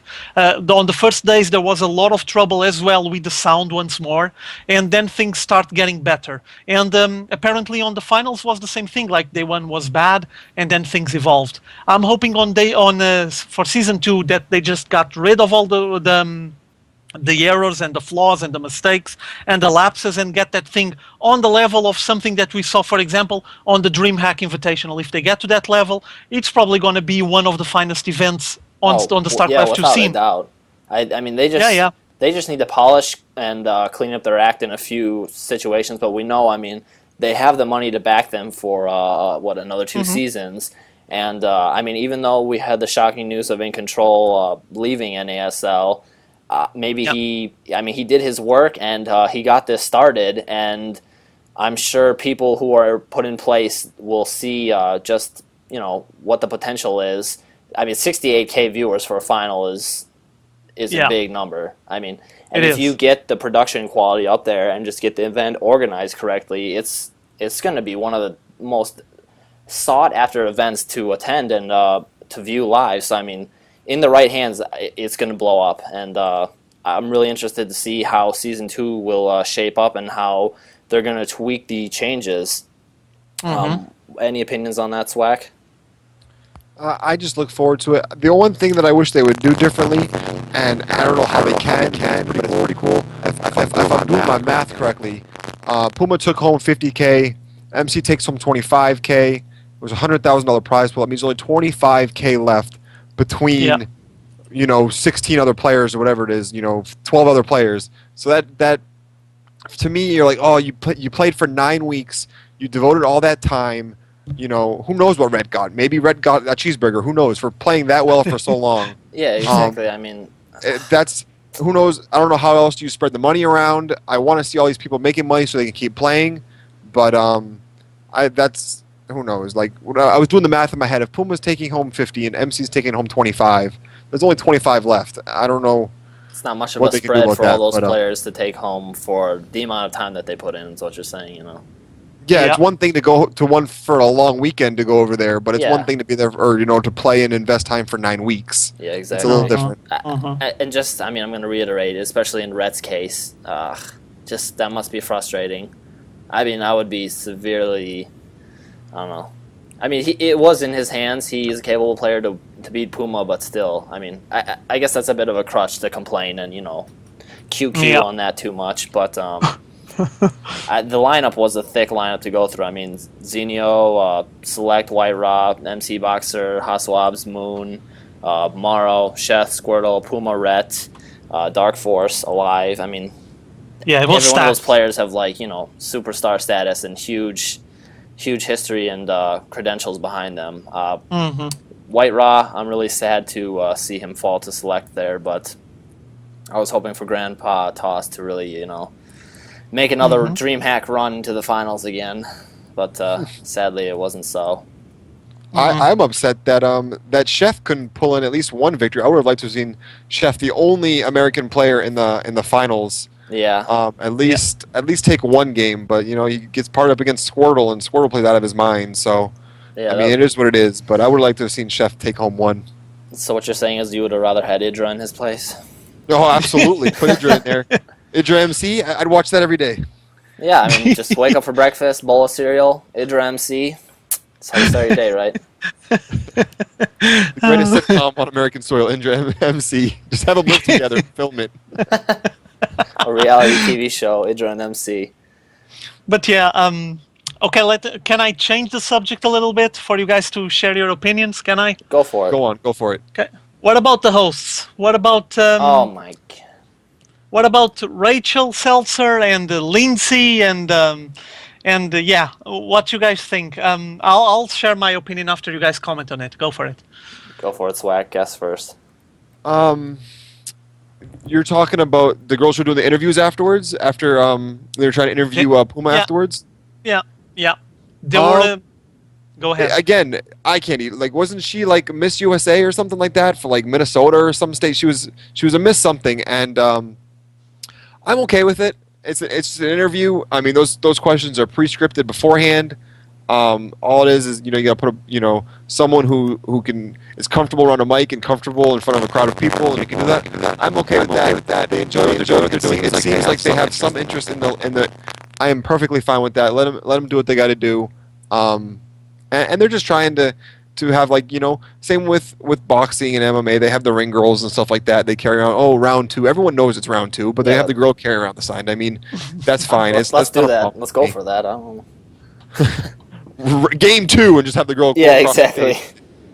Yeah, why not? I'm perfectly fine with it. It doesn't bother me. It's questions that everyone. It's the same questions to everyone who wins every match. It's, how were you feeling during this? Yeah, you just won this much money. What are you gonna do now? It's the same questions. Everyone knows the answers. It's fine with me. The real interviews happen beforehand when they're trying to talk about strategy in the game and stuff like that. That's the ones I really look forward to. It doesn't bother me at all. Yeah. For me, it's not really much of a deal. I mean, it's nice to see what the players have to think and what to say, but I mean, those interviews are basically just either A, time fillers, or B, like a showman's piece where they just put on a gentleman's act, and it's like before halftime when ESPN interviews the players, how they're just like, oh, our team fought through, we're really rallying good, or the other team played good, my man, and it's just it's kind of one of those things. So I mean, even if the girls don't really, I mean, one of the girls kind of was asking, what was it ZV? I don't remember what she said, but she had one of the race names wrong, and people were like, "Oh, this new race is Imba. It beats everybody. It beats Protoss, Zerg, and Terran." But I mean, things like that. This girl was obviously paid. I'm assuming, yeah, she was a Miss someone, and I know In Control's girlfriend is Miss something as well. So I'm sure the connections were made somehow through there, and she was seeking spotlight or career in acting or something like that. I think Ask Joshi put up some interview about that. I mean, so she was there for the money, and it's eye candy. It's a showpiece. If we want to see the real in-depth interviews that mean something, you're gonna go watch Artosis's channel, or you're gonna watch somebody who knows what they're talking about. This is just eye candy. Mildly attractive girl that they put up for the audience and all the nerds to rage after. So I mean, not a big deal for me. It doesn't affect me. The games were good. That's what's important. So yeah, I'm kind of neutral on it. Big deal. Well, for me, how can I put things? I have a bit of a different opinion. I do understand the entertainment side of it, and the fact that you get someone cute to show up, it's eye candy and people are gonna like it. And she ended up doing some big blunders, some big mistakes, but it's just based on the fact that she doesn't play StarCraft 2, she's not into the scene, she just got hired to do this job, and maybe now she will get along with it, and maybe she enjoyed some of it, it's going to be curious and might try the game or take a look further into the game. But having someone paid to make the interviews, asking people what do they think about ZVG, it's a bit... ZVG. It's a bit... out of the ordinary, let's call it like that, okay? It's a bit, it wasn't what I was expecting. Also, one thing that I was just wondering how things actually work, but I do know how what sells. I do understand that eye candy sells, and there's a lot of cheap stuff, a lot of stuff that shouldn't be as praised as it is on TV and on publicity that actually have millions and millions of fans. Meaning that... the other girl that was there, Rachel, I know that she's in Korea. Not sure if she's Torch's girlfriend, but Seltzer. She's I think she's Torch's girlfriend, and she actually I think she writes articles, maybe. I know she posts on Team Exactly. Liquid, and she has a Okay. Twitter account and stuff, so she She is fo- she competent. follows the scene. Yeah. It's like this. She follows the scene. She knows the players. She takes her time to invest on the Korean pro scene. And she made a mistake, but just a small lapse. She called Asu Hobbs, Asu Orbs. And all of a sudden, and instantly you had on TL pictures of Asu Hobbs sitting playing the computer, and his head got replaced by an orb. But for me, I mean, knowing at this right moment, knowing that I can type on Google Liquipedia, which is the encyclopedia from Team Liquid, where all the StarCraft 2 stuff is, like the sacred book of StarCraft. And you can type Liquipedia Lindsay Sporer, if I'm not mistaken. You can type Liquipedia Lindsay Sporer, and she already has a page there. And you type Rachel Seltzer, so on. She doesn't have a page.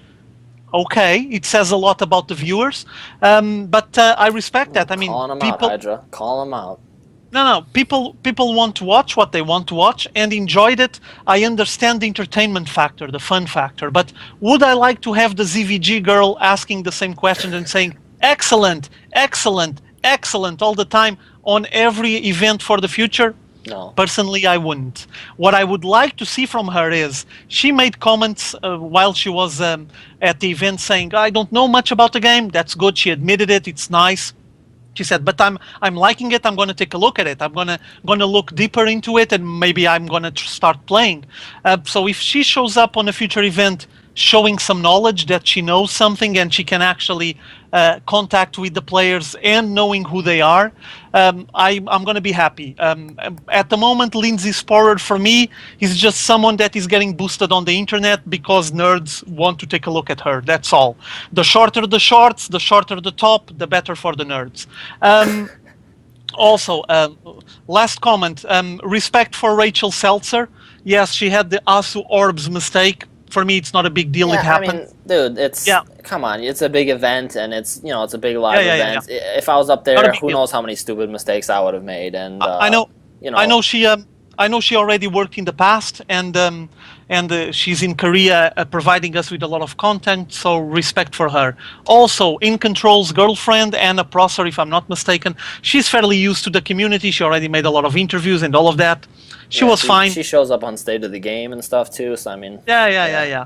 All good, no problem whatsoever. So, Lindsay Sporer, if you're listening to this, just if you want to get along on the community, just learn a bit about the game, and I'll applaud you.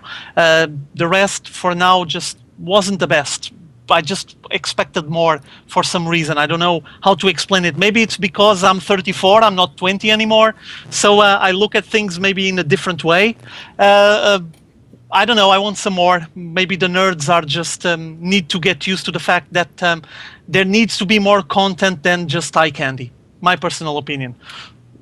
Yeah, I mean, it's different. I mean, you're gonna get a mass group of people together watching an event. You're gonna have quite a good number of the trolls, and the people who are, mildly into the game. I mean, for us, we're nerds who are, invested in this game. We're hardcore into this game. We follow this game like it's a sport. Lots of other people, might be a casual event. Many people might have just tuned in because, big gaming convention, big event going on here, and just tune in to see for this. And then they see, some hot chicks up front, and they start, start raving over that. But I mean, it's different audience. Different people are going to react differently. For me, it's a neutral thing. It's not really. It doesn't bother me really that much. I mean, it's pretty funny, the whole ZVG thing. You had another one really fun. I mean, she's just, I'm going to interview some people, and she was interviewing people, and then Drewby passes by her, and she interviews Drewby, and she doesn't know who he is. She interviews him, like, so you're liking the games and all of that stuff. Excellent. Okay, bye-bye. It was Drewby. Okay, cool. I was wondering, I was thinking, she's going to pass on July Zerg and they're going to ask him because she thinks that he speaks fluent English and she doesn't know he's playing here. But didn't happen, so a shame. I would like to see that, to be honest. Yeah, I mean, who knows if she'll be back. I'm sure someone's going to educate her. If not, it's just going to be more balls. don't get me wrong, I would like to have her back, to see her coming back for another event, and I would like to see her that she actually took her time to learn a bit about it, and now she knows a bit about the matchups and the races and the players, and that would show that she dedicated some of her time to learn something before she went to the event, which didn't happen on this specific situation. But that I would applaud that, and I would just take everything I just said from her and would apologize and say she's awesome if she gets to that level. I'm Yeah. going to be waiting for it. All right, but I'm going to defend Rachel Seltzer a bit because I'm going to give her a Yeah, shout out she's and mad fine. props for her hard work and due diligence. And I mean, Yeah, yeah. it's disappointing that she doesn't have a page, but the House of Orbs thing, that's just cute. I don't have any problem with that. I think that's cool because if Boxer can call Greg Grack, and that's a new meme, the Gracken, Fear the Gracken, Unleash the Gracken, you know, Hasu Orbs, I'm down for it, you know. All good. It's Yeah, all all good. good. Put that man in a deep sea diving suit in the next match, and Hasu Orbs is unveiled. So yeah, All good. it's all good, man. I got no beef with that. The thing that I would want to say more about is the actual casting. You know, I mean, I just don't want to sound biased, but I'm not. Honestly, I'm not a fan of the In Control and Grey Torp casting team. It just doesn't do it for me. I mean, I'm not saying anything about their game knowledge at all because In Control is probably one of the people who knows the game just inside and out. I mean, he is a coach, team leader in EG, Evil Geniuses, and I mean, the man knows a lot about StarCraft 2, but the difference between knowing about StarCraft 2 and being able to cast StarCraft 2 are two different things, and I just don't know if that duo has the flair of people such as, you know, Day9, Tastosis, the casting Archon, Caldor. I mean, there's just other people I could mention that just, for me, really, you know, get me hyped up, and for these kind of events, you just... You know, you want to be hyped up for these matches, and I don't know. It's just for some reason it didn't do it for me. What do you guys think? Go ahead, Swag. You've been quiet for a while. Give us the Yeah. I'm glad you brought up the casters. I like their. I don't know how else to describe it other than caster mechanics. I guess is the best way to say it. They don't miss much. I give them props for that. There's not a drop here that I'm missing. There's not some action here that I'm missing. They got good spotters and. They do good. As the tournament went on, I was becoming more of a fan of them, and that, I don't know, maybe that's just me. But as the tournament went on, I was getting to like In Control's Insight. Great Torb, I was fine with him. They had good chemistry towards the end of it. I remember, I think it was a break between Game 6 and Game 7 between Puma and MC, where. Puma took a timeout to use the bathroom and get some food or water or something, and so, you know, they had to make small talk in between it, and they were talking about the live viewers, how they were at like 68, 70, almost 70,000, and one of the people in the crowd shouted, "Oh, you're sexy In Control," or something like that, and then In Control's looking over at Great Torp, and Great Torp looks back at In Control, and they just kind of like pause and look at each other, and then In Control just kind of moves in slowly towards Great Torp, looking like he's going to kiss him. The crowd's going crazy. In Control backs out just laughing, and then he makes the comment, "Oh, if we get 500,000 viewers by the end of this tournament, maybe." And, you know, just something funny like that. You know it's not going to happen. You know you're not going to get 500,000 viewers in 10 minutes. But stuff like that, like, I was getting into it. I was getting into their chemistry between each other and how they were talking to each other, and that scene just lulls you all over. And like just watching them slowly move in and the crowd just build up. I was like, "Oh no, is this gonna happen? Is this gonna happen? No way, no way." It was pretty lulls. I had a good time with them. The games were moving pretty quick. The games were exciting themselves, and the casters were just there to. So I didn't miss anything, and I didn't miss anything. So I can't say anything bad about it. Yeah, I mean, they did their job, and I really love In Control. I mean, he's a great guy, and he's really knowledgeable, and he does well casting. It's just, for some reason, him and Grey Torp together, something about it. Grey Torp is just, he seems like he's always half asleep, or he has as much charisma as a lampshade. I don't know what it is. Get somebody like, you know, Chill, or you know, I don't know. People have mixed views about Husky, but I mean, he does a good job. I know in TSL 3 he did a really good job. Chill, Husky, Artosis, Tasteless, Day9. I don't know. Just there's plenty of casters out there. Put Hydra in there. Yeah, put Hydra. I mean, Hydra, get over here. Hamburgers for July Zerg and casting. Oh yeah. Let's do it. Oh yeah.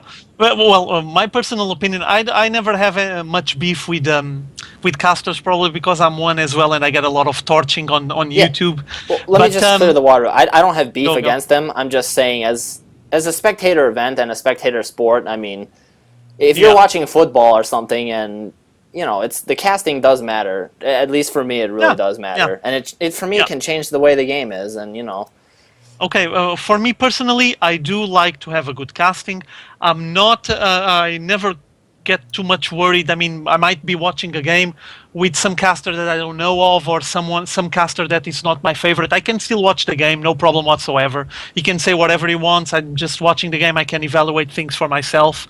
But I have another concern, a different one. As you know, we got used, or some of us got used to watch Great Torp and In Control, that duo, and now In Control will be off. Yeah. Who's going to be making a duo with Great Torp? Will Great Torp be staying there? Because, as you know, Great Torp is a fairly passive guy casting, He keeps a low tone, he's calm, he's just evaluating stuff, and it doesn't please everyone. Now, if they get someone that is not dynamic, doesn't throw a couple of jokes, or doesn't bring any intensity, if you bring another guy similar to Great Torp, we're going to fall asleep.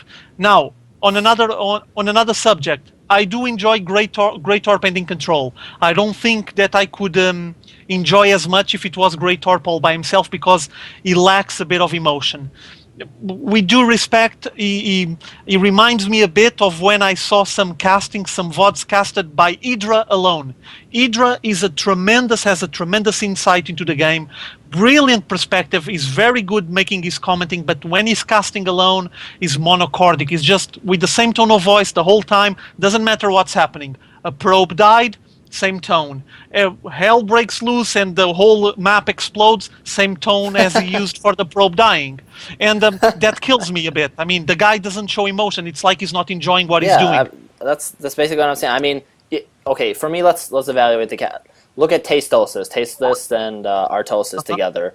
Artosis brings the in-depth theory and commentary, which I just love and appreciate so much. And he also he brings some laughs and stuff. And then Tasteless is really there for the color, and he's a good player in his own respect, but he doesn't have the caliber of knowledge and theory that Artosis can really break the game down in.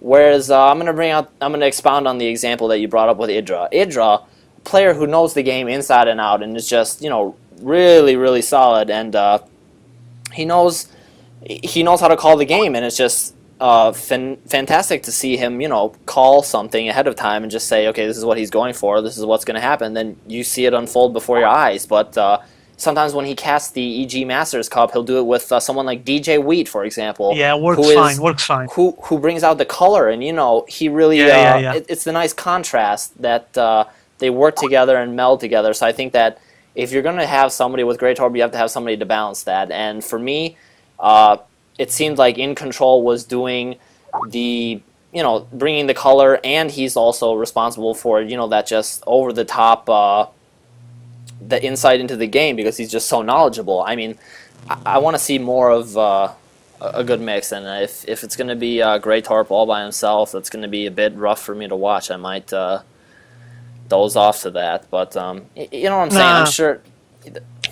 I'm confident that NASL knows that Great Torp has this style, this real quiet, calm style of casting, and they're going to bring someone to spice it up, so he kind of just goes over Great Torp when the emotion and the action is going on, and then when everything's are more quiet, Great Torp just gets in and starts evaluating and giving his analysis. Mm-hmm. Hopefully that's what they're going to do. I'm hoping for it. Right. Well, they have plenty of people to choose from. I mean, JP McDaniels. Total Biscuit. Bring on Total Biscuit. Oh, jeez. But there's plenty of people, and it's not the worst thing in the world for me, but I don't know, it's just one thing I wanted to point out. But it was fine. The most important thing were the games in the end, and as we said before, 68K, 70K viewers. The final was just off the charts. I mean, what more could you expect? They just need to tighten down the production quality, and it's going to be just fantastic. Yeah. I mean, that's my closing thoughts on it, because the matchups were just epic, and They were. if they can produce stuff like that again and learn to figure out to fix the few mistakes and problems that they did have, which they obviously got fixed for day 2 and 3, and if they can fix the season, I don't know, something about the season. I think maybe it goes too long, or I don't know, it's too much of a grind. They need to figure that out, I think, because still the situation with Rhett. Yeah. I don't know. Another thing I would like to add a comment. I think I read this on a thread that Zeris did after the event was finished. He made a thread on TL saying, okay, this and this got wrong, this and this happened on the behind the curtains, you guys didn't notice this, and we had these troubles in this ones. Another thing I would like to get the comment from you guys is the fact that maybe the series were too short, maybe best out of 3 was too short. Some people was saying, come on, get us a winners bracket and losers bracket, you know? Others were saying, you don't need that, just get best out of 5s and best out of 7s, at least for the players to stand a chance. Yeah, what you guys think about that? They definitely need something like that, because best out of 3 series is just too easy to get shot down, and especially if you get to the final event here like this, you want to see more games. And look how the final game with MC and Puma was. It was drawn out. You got to play MC every game, and the momentum shifted for 2-game streaks there. So, if you saw that series in a 2 out of 3 setting, one of those players would have gone bye-bye real fast, so we wouldn't have seen the epic down-to-the-wire matchup. Those people have valid reason to say that. Swack, what's your opinion? Oh, I completely agree. Watching the first 2 games where MC just looked a little bit lost, didn't know exactly how to respond, and I was a little confused because he was going, what was he going, Phoenix, Zealot, High Templar? I was a little confused what he was doing there, just trying to get all those drops in control. And those first 2 games, he was just a step behind. Step 3 turned it around, took a game. I think he got Colossi in Game 3, lost Game 4, and picked it up Game 5 and Game 6, and just, there was times in both games 5 and 6 where he just looked like he was going to lose. Just looked like, all right, he's got a vastly smaller army, and then somehow great positioning, great force fields, storms, feedback. Like, it was amazing seeing him, what his micro can do with a couple High Templar. It was just stopping all those drops. You're like, okay, this match is over. Puma won, good for him. And then MC just comes roaring back. Like, how in the world did he win? I was texting Iceman the whole time, flipping out about these games, and it was such a good series. If that was only 3 games, or even if it was only 5 games, it wouldn't have done it justice to how great of a series it was being Game 7. And I'm okay with having maybe only even the last 3 games being Game 7, and the other round of 16, round of 8 being best of 5. I'm fine with that. Yeah, I'm totally cool with that as well. Definitely. Glad that final match was a Game 7. Who knows? Maybe the Sen MC game being a best of 7 would have been really good, because that was another close series. Yeah. I know I would like to see more MC and Select, because there was a pretty good interview about that where Select was talking about MC's High Templar Phoenix play. Select was like, wow, I wasn't expecting the whole Zealot High Templar Phoenix.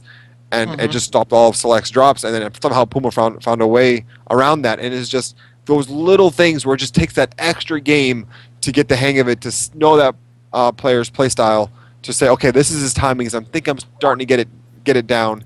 It was a little, yeah. I'm just glad that the last game was that good, and maybe we'll see the 5 games in the future series, because more games we win. The viewers win with more games, and if we win, more people will watch it. So yeah, everybody wins when we win. So yeah.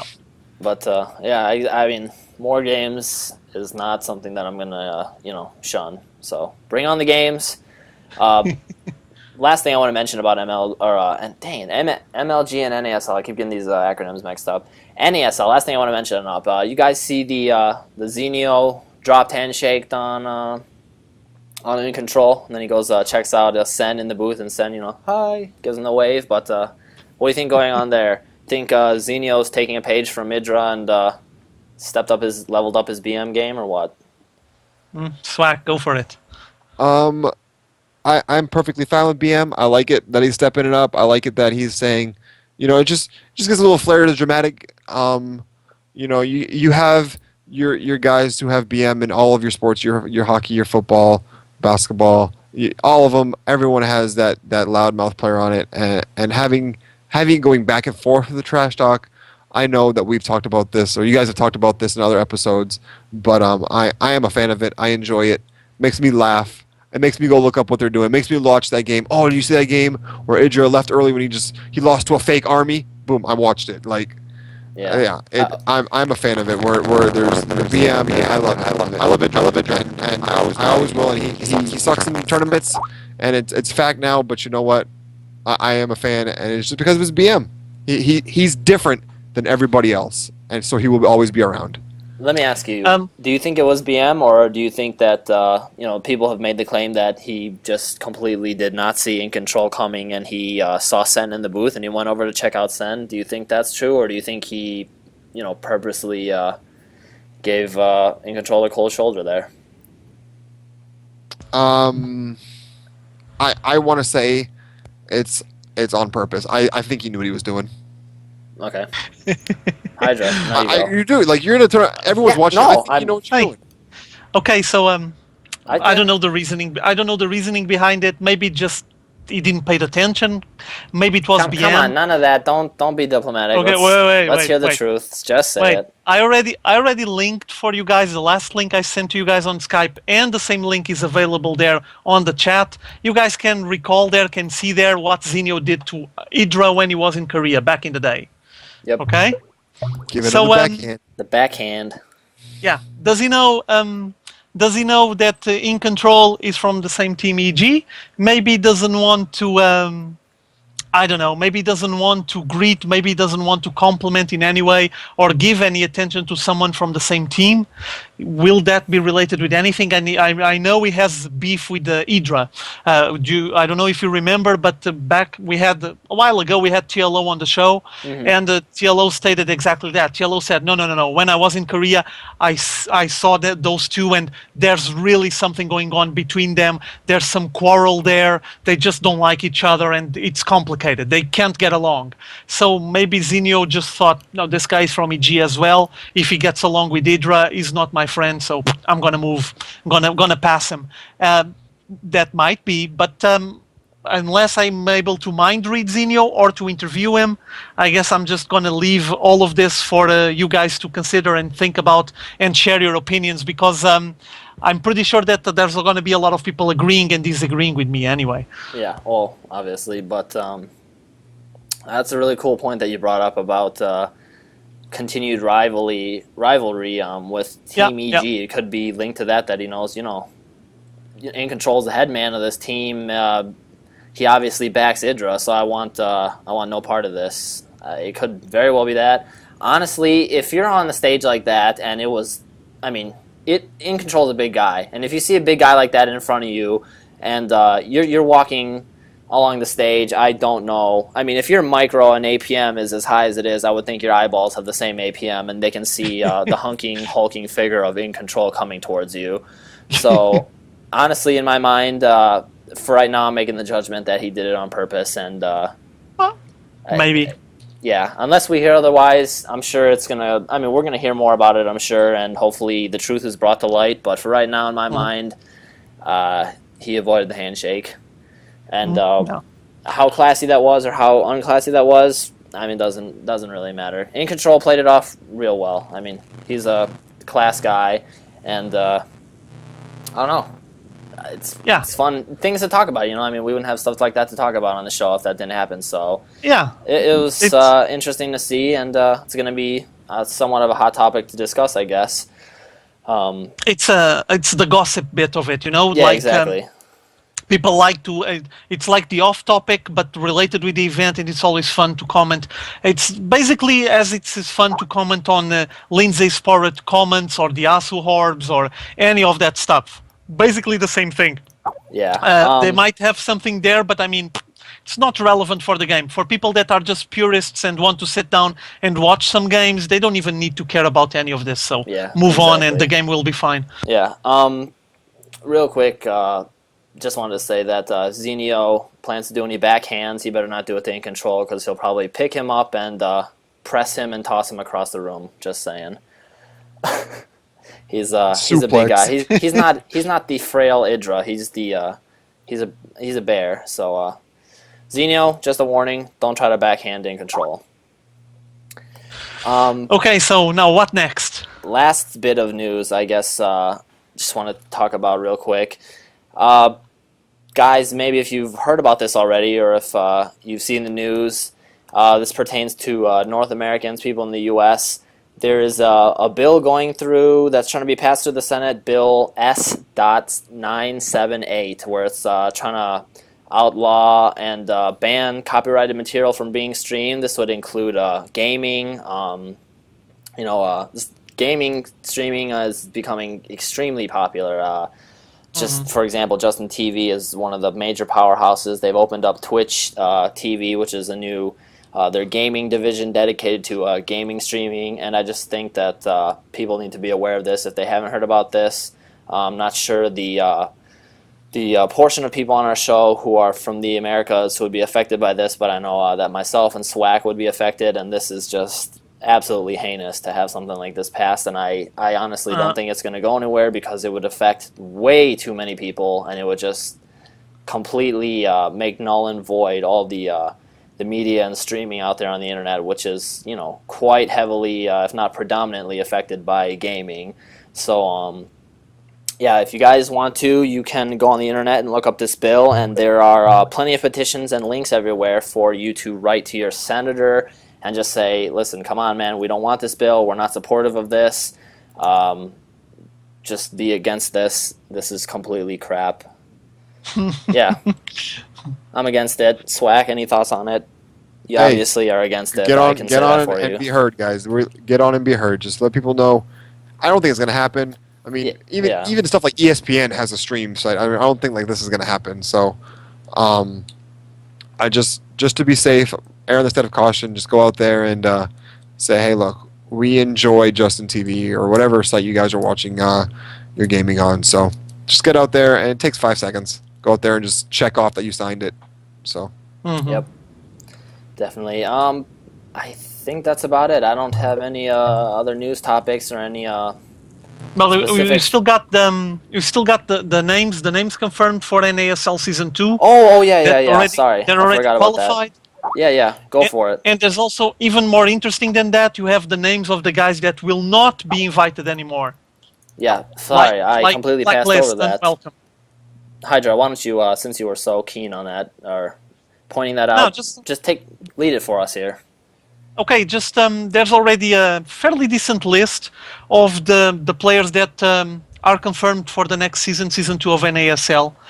And we have some big names there, like Thorzane and Rain and Alive and Puma and Clyde, Ninetend, amongst others. I mean, Select, Straylock, Boxer again, Nada is in, Mausmana, TT1, Ace, In Control is going to be in, Wytra.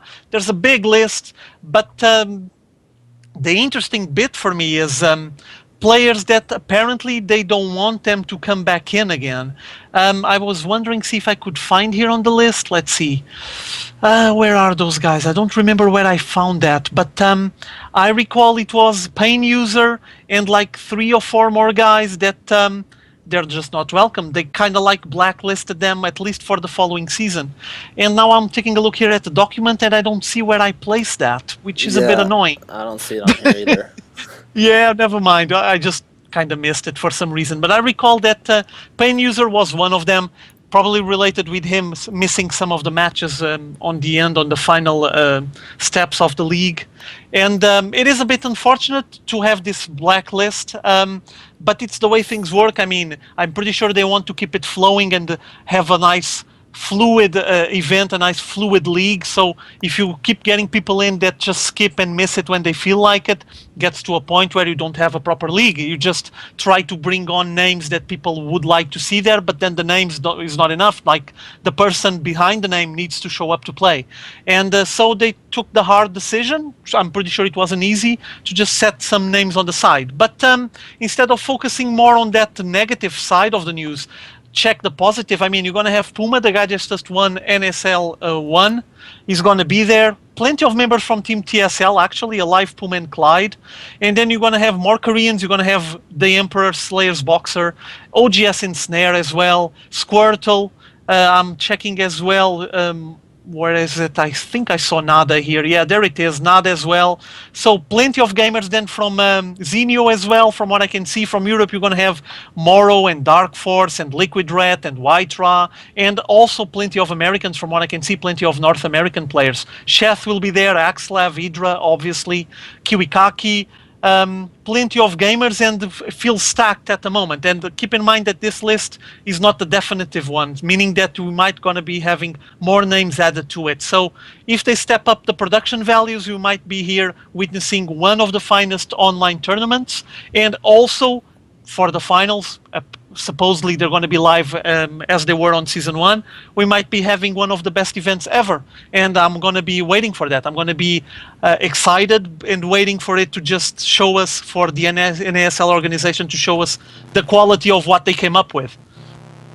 I would definitely agree with you, and I honestly, about the blacklisting, I am not sorry or opposed to it whatsoever, because the players who did get blacklisted, we don't have the list here at handy, but you said Pain User was one of them, and Yeah, I believe it's deservedly so, because if I remember correctly, we did discuss this topic a few shows back, and just the conduct, the way he showed to the league. I mean, he doesn't deserve to be in it the second time around if he's going to make players wait like that. I got the names.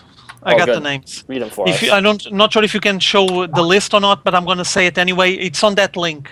But players disqualified from Season 2.